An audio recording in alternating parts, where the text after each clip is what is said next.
Magtiwala ka sa sarili mo.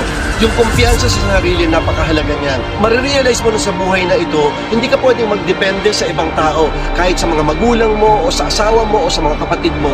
Hindi. Pag nangarap ka, ikaw mismo ang makakaabot ng mga pangarap na yan, at hindi ang ibang tao. Diyan magsisimula yung unti-unting pag-abot mo ng mga pangarap mo, at yung nag-e-enjoy kang inaabot lahat ng mga plano mo sa buhay. Magtiwala ka sa sarili mo. Kailangan mong gawin yan sa ayaw mo at sa gusto mo. Dahil kayang-kaya mong gawin.